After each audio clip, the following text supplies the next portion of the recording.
নমস্কাৰ বন্ধু বান্ধৱীসকল অসমৰ মুখ্যমন্ত্ৰী মাননীয় হিমন্ত বিশ্ব শৰ্মাদেৱে এটা বৃহৎ ঘোষণা কৰা দেখা গৈছে। তেখেতে কৈছে যে নতুন বছৰত ৩৫,০০০ অসমৰ যুৱক যুৱতীয়ে চাকৰি লাভ কৰিব।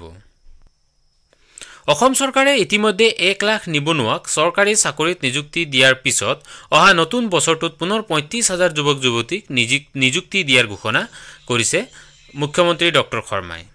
ভ্ৰমণকালত সংবাদ মাধ্যমৰ আগত মুখ্যমন্ত্ৰী ডক্টৰ শৰ্মাই এই কথা প্ৰকাশ কৰে।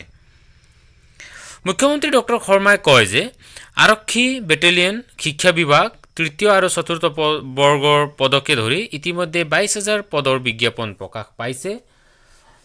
বিটিআৰত অহা ২ এদিনতে ১২০০ প্ৰাথমিক বিদ্যালয়ৰ শিক্ষক পদৰ বিজ্ঞাপন প্ৰকাশ পাব।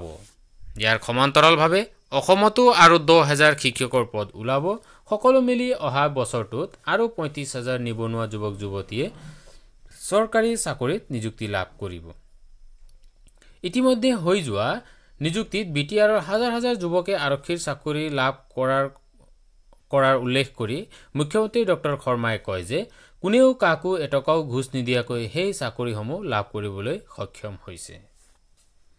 গতিকে যিয়েই নহওক অসমৰ মুখ্যমন্ত্ৰী মাননীয় ডক্টৰ হিমন্ত বিশ্ব শৰ্মাদেৱে ঘোষণা কৰা এই খবৰটোৱে অসমৰ হাজাৰ হাজাৰ নিবনুৱা যুৱক যুৱতীক উৎসাহ প্ৰদান কৰিছে।